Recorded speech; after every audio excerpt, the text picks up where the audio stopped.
تحریک انصاف کا، پاکستانیوں کا یہ جو مسئلہ ہے، یہ مسئلہ اصل میں ہے کیا؟ بڑا سادہ سا مسئلہ ہے آزادی کا. اب آزادی سنتے ہیں نا، اب آزادی دیکھیں اگر تھوڑی سی اس کی تعریف ہمیں سمجھنی ہوگی، اور میری خواہش ہے کہ جو لوگ سن رہے ہیں وہ سمجھ جائیں کہ آپ اپنی پیدائش کے عمل پر ذرا سا غور کریں. ماں کے پیٹ میں 9 مہینے تک ماں مشکل میں رکھتی ہے، خوراک دیتی ہے، تکلیفیں برداشت کرتی ہے. جب بچہ اس دنیا میں آتا ہے تو سب سے پہلا کام کیا ہوتا ہے کہ اس کی ماں کے ساتھ یہ جو کارڈ ہے، نان امبلیکیبل کارڈ، اسے کاٹا جاتا ہے، یعنی بچے کو آزادی ملتی ہے. اب اگر وہ بچہ ماں سے الگ ہو کے آزاد ہو رہا ہے تو یہ اس کا فطری حق ہے. اب یہ سوچنے کی، سوال کی، یہ سارے ہمارے بنیادی حقوق ہیں. کہ عمران خان جیل میں کس وجہ سے بیٹھا ہوا ہے؟ کہ آزادی نہیں ہے. پاکستان میں آپ 2 نام نہیں لے سکتے، جنرل عاصم منیر اور عمران خان. آپ 24 کروڑ لوگوں کے پاس جب یہ حق نہ ہو کہ 2 نام آپ نہ لے سکیں، تو آپ کی زندگی کا ایسا فائدہ کہ جہاں آپ سوچ نہ سکتے ہو، آپ کے خیالات آزاد نہ ہو، بول نہ سکتے ہیں. باقی مہنگائی، بے روزگاری تو چلے وہ بعد کے مسائل آئیں گے نا. یہ تو فطری آپ کی آزادی چھینی جا رہی ہے. اور اسی آزادی کی وجہ سے آج دیکھیں صابر شاکر کہاں بیٹھے ہیں، ڈاکٹر محیط کہاں بیٹھے ہیں، میں کہاں ہوں، آپ لوگ کہاں ہیں. یہ ہم چند مثالیں ہیں. عمران خان تو پھر ہم لوگوں سے زیادہ آزاد ہے، وہ تو بول سکتے ہیں کھل کے. اب اس سارے مسئلے میں دیر کیوں ہو رہی ہے؟ اب اس کا دیکھیں سب سے امپورٹنٹ سوال ہے، اور اس میں ظلم کے خلاف جتنی آپ دیر کریں اتنی بڑی قربانیاں دینی پڑیں گی. اب جو ہم قربانیاں دے رہے ہیں وہ چونکہ ہم نے دیر کی ہے کافی، اس وجہ سے ہمیں یہ ساری قربانیاں دینی پڑ رہی ہیں. اب عمران خان نے تو دیکھیں وہ کام کر دیے ہیں جو ان کے کرنے کے نہیں تھے. یہ جو ہم کہتے ہیں نا آنکھوں کا آپریشن کر دیا عمران خان نے، یہ عمران خان کا کام تو نہیں تھا، لیکن عمران خان نے کر دیا. اب اس کے بدلے میں عمران خان کی انہوں نے آنکھ کا دشمنی نکال دی. اب دیکھیں جو کام عمران خان نے قوم کے ساتھ کیا ہے، انہوں نے عمران خان کے ساتھ جا کے بدلہ لیا. گولیاں عمران خان کو مار دیں، عمران خان کی بہنیں، اس کی بیوی، اس کے سارے خاندان والے، اسی طرح باقی ڈاکٹر صاحب ہو گئے، صابر بھائی ہو گئے، سب کے ساتھ وہ سب کچھ کر دیا جو ہمارا قصور ہی نہیں. ہم سب لوگ تو دیکھیں ان گناہوں کی سزا پا رہے ہیں نا جو ہم نے کیے ہی نہیں. آزادی مانگنے پہ اتنی بڑی قربانیاں. اب یہ سارا مسئلہ دیکھیں عوام کا نکلنا، عوام کا نہ نکلنا، اور یہ کیا جنرل عاصم منیر کے جانے کے بعد سارا مسئلہ حل ہو جائے گا؟ یہ ایسے بھی حل نہیں ہوگا. جنرل باجوہ جب تھا، آپ کو یاد ہوگا حکومت گرانے کے بعد، تو ہم لوگ یہی دن گنتے رہے کہ یہ ابھی جنرل باجوہ جائے گا سب کچھ ٹھیک ہو جائے گا. آپ کے سامنے حالات ہیں. قاضی فائز اسی طرح تھا، ہم سمجھتے تھے یہ فرد واحد چلا گیا تو شاید نظام بہتر ہو جائے گا. آپ دیکھیں اس کے بعد بدترین حالات ہوئے. تو یہ گارنٹی نہیں ہے کہ جنرل عاصم منیر کے جانے کے بعد جو ہے وہ حالات سارے ٹھیک ہو جائیں گے. یہ فرد واحد نہیں ہے، یہ اس نظام کے خلاف جو عمران خان لڑ رہے، اسی لیے یہ بات لٹکتی جا رہی ہے. یہ ایک شخص نہیں ہے، یہ ایک پورا نظام ہے جس کے خلاف لڑتے ہوئے دیر ہو رہی ہے. نہیں لیکن اگر سبھی میں اگر if I may please add, okay, آپ یہ ٹھیک کہہ رہے ہیں، آپ کی بات درست ہے، کیونکہ تاریخ یہی بتاتی ہے کہ it's not about Asim Munir by the way, it's not about Pervez Musharraf, it is not about Pervez Kayani اور باجوہ اور anybody, it is about the institution itself.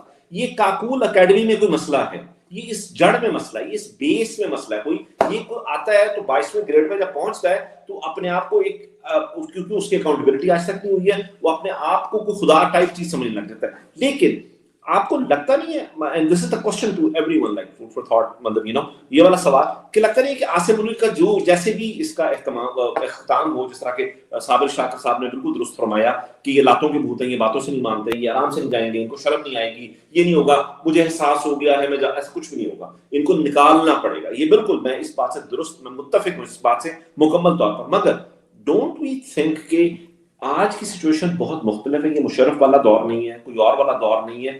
جس وقت the day that he goes, like he leaves the office or however مطلب ان کا tenure جو وہ ختم ہوتا ہے، تو آپ کو لگتا ہے کہ اتنے زیادہ ڈینٹ پڑ چکے ہوئے ہیں کہ اب شاید اور کوئی وہ چیزیں نہ کر سکے. میں یہ سمجھتا ہوں، میری اوپینین یہ ہے and you all can disagree with that، کہ یہ آخری چیف ہے جو اتنی ایبسولوٹ پاور کو انجوائے کر رہا ہے. ڈاکٹر صاحب، do you agree with this؟ دیکھیے بہت سی چیزیں پہلے جو سبھی نے کہی نا، بہت سی چیزیں سبھی نے کہی ہیں، پھر آپ نے اس میں مزید چیزیں ایڈ کر دیں. سبھی کے ایک جملے کو اگر میں اٹھا لوں، جب سبھی یہ کہتے ہیں کہ یہ عاصم منیر کا خالی مسئلہ نہیں اور عاصم منیر کے جانے سے خالی یہ صورتحال ٹھیک نہیں ہوگی، پھر آپ نے ایک بڑا انٹرسٹنگ اس میں سینٹینس ایڈ کر دیا کہ لگتا ہے کہ کاکول اکیڈمی کے اندر کوئی مسئلہ ہے. ٹھیک ہے، جنرل عاصم منیر کا بھی بہت مسئلہ ہے، کاکول اکیڈمی کا بھی بہت مسئلہ ہے، لیکن ہمیں اب سولوشنز بھی دینے ہیں. اگر ہمیں مستقبل میں کہ عاصم منیر چلے جاتے ہیں اور اس کے بعد ہم ایک بہتری کے سفر پہ جائیں، تو ہم بہتری کے سفر پہ اس لیے نہیں چلے جائیں گے کہ عاصم منیر کو کوئی اور جرنیل صاحب جو ہیں وہ ریپلیس کر دیں گے اور چیزیں بہتر ہو جائیں گی. ہم سب لوگوں کو، مجھے، آپ کو اور ہماری طرح کے سینکڑوں لوگوں کو جو اس پورے پروسیس میں پھنسے ہوئے ہیں، ہمیں وہ آئیڈیاز پیدا کرنے ہوں گے جن آئیڈیاز سے انسٹیٹیوشنل امپروومنٹ ہو سکتی. فوراً سے جب غصہ ہمیں چڑھتا ہے، پھر آپ اس چیز کو دیکھ لیں کہ اگر آپ انٹرنیشنلی اسپیکنگ میں الفاظ کا جو ہے نا، الفاظ کا جو ہیر پھیر ہے اس کو میں کلیریفائی کرنا چاہتا ہوں. اس وقت دنیا میں جب ڈسکشن ہوتی ہے وہ کہتے ہیں Pakistan has decided to join the board of peace. Pakistan جو ہے وہ اپنے ٹروپس بھیج رہا ہے انٹرنیشنل اسٹیبلائزیشن فورس میں. آپ بھی یہی کہتے ہیں، ویسٹ کے لوگ بھی یہ کہتے ہیں. پاکستان نہیں بھیج رہا، پاکستان نے نہیں فیصلہ کیا انٹرنیشنل اس میں پیس بورڈ کو جوائن کرنے کا. جنرل عاصم منیر نے اپنے ذاتی مفادات میں یہ فیصلہ کیا ہے کہ میں پیس بورڈ جوائن کر لیتا ہوں بیکاز میرا لیوریج اور میری پوزیشن امریکن اسٹیبلشمنٹ کے ساتھ اور ڈونلڈ ٹرمپ کے ساتھ امپروو ہو جاتی ہے. ٹھیک ہے، یہ کو پاکستان کی فوج نے فیصلہ نہیں کیا، یا وہ فیصلہ نہیں کر رہے کہ ہم چلے جائیں گے غزہ میں جا کے یعنی حماس کو ڈسارم کرنے کے لیے. وہ ابھی بھی ظاہر نہیں جانا چاہتے.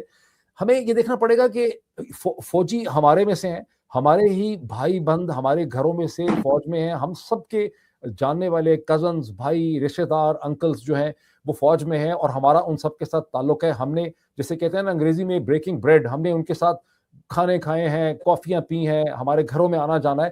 ہم ایک قوم ہے اور فوج اسی قوم کے اندر سے آتی ہے. مسئلہ ہے فوج کے ڈھانچے کا. اور آپ کو پتا ہے کہ میرے سے جو شدید نفرت ہوئی ہے آئی ایس آئی کو اس لیے ہوئی ہے جب میں نے آج سے بہت مہینے پہلے کہنا شروع کر دیا کہ آئی ایس آئی کے ڈھانچے کو ریسٹرکچر کرنے کی ضرورت ہے. D G I S I جو ہے وہ ایک سویلین ہونا چاہیے، وہ ایک ڈسٹرکٹ مینجمنٹ کا آفیسر ہو سکتا ہے، وہ پولیس کا آفیسر ہو سکتا ہے. اگر وہ فوج سے ایک جنرل آتا ہے تو واپس فوج میں نہیں جا سکتا، روٹیشن نہیں ہوگی، اس کو ریٹائر ہو کے یہاں آنا ہوگا، وہ سویلین بن جائے گا. اور آئی ایس آئی جو ہے اسے سپریم کورٹ آف پاکستان اور پاکستان کی ہائی کورٹ کے سامنے اسے تابع ہونا ہوگا. جب اس کو ہائی کورٹ، اسلام آباد ہائی کورٹ بلائے گی، D G I S I کو اس کے سامنے آنا ہوگا، ڈی جی سیز کو آنا ہوگا. کوئی آپ ماورا نہیں ہو سکتے. کیا ہندوستان میں اگر را کو یا آئی بی کے چیف کو ہندوستان کی سپریم کورٹ بلا لے تو آپ کے خیال نہیں جائے گا؟ صبح جائے گا، اٹھا دوڑتا جائے گا وہاں پہ. اس کا کیا مطلب ہے کہ را جو ہے وہ پاورفل ایجنسی نہیں ہے. تو جب میں نے اس قسم کی اسٹرکچرل باتیں کی تو ان کو بہت آگ لگی، اور یہ میرے اب یوٹیوب کو بھی دبا رہے ہیں، میرے پیچھے پڑے ہوئے ہیں، مجھے کوئی ایکسٹرا ڈائٹ کی بات کرتے ہیں، کبھی کیا کرتے ہیں. اصل ایشو کیا ہے؟ اصل ایشو ہے کہ جنرل عاصم منیر کو گالیاں نکالنے سے یا فوج کو جو لوگ برا کہتے ہیں فوج کا مسئلہ ہے، فوج کا مسئلہ نہیں ہے، یہ اسٹرکچر کا مسئلہ ہے. جب تک ہم اس اسٹرکچر کی ڈائسیکشن نہیں کر پائیں گے کہ ہم نے اس ڈھانچے کو امپروو کیسے کرنا ہے، ٹھیک ہے نا. فوج کو اکاؤنٹیبل ہونا چاہیے. جب فوج اکاؤنٹیبل ہوگی تو ماشاءاللہ پاکستان کی فوج زیادہ طاقتور ہونی چاہیے. پاکستان کی فوج کو اپنا ایک chairman joint chief of staff چاہیے، اس کو اس قسم کا ایک پرپیچول آرمی چیف نہیں چاہیے. پاکستان کے جنرلز کو اپنے وقت پہ ریٹائر ہونا ہے. ہر آرمی چیف اپنی 3 سال کی مدت مکمل کرے. کوئی آرمی چیف کو کسی بھی صورت میں ایکسٹینشن نہیں ملنی چاہیے. جب عمران خان نے آرمی چیف کو ایکسٹینشن دی انہوں نے غلط کیا، جب کسی اور نے کسی کو ایکسٹینشن دی انہوں نے غلط کیا. تو یہ بنیادی طور پہ جو اسٹرکچرل مسائل ہے نا، انہیں ہمیں پلیس کرنا ہوگا. مطلب پالیٹکس آف ایکسپیڈینسی میں ابھی میں دیکھ رہا ہوں، اب دیکھیں شیخ وقاص بہت اچھے آدمی ہیں، بہت انٹیلیجنٹ آدمی ہے. بلوچستان کے اوپر انہوں نے ایک اسٹیٹمنٹ دے دی ہے کہ یہ دہشت گرد ہیں فلاں. کسی بھی امپورٹنٹ پولیٹیشین کو اس وقت بلوچستان پہ خاص کر کے جو پاکستان کی سب سے بڑی سیاسی جماعت ہے جس کی ذمہ داری ہے، اس طرح سے بلیک اینڈ وائٹ پوزیشن نہیں لینی چاہیے. بلوچ بھی ہمارے بھائی ہیں. کیا ہم چاہتے ہیں کہ بلوچستان، ہم تو نہیں چاہتے یہ بلوچستان الگ ہو جائے. تو ہمیں ان کو اس دھارے کے اندر، پالیٹکس کے دھارے میں لانے کی ضرورت ہے.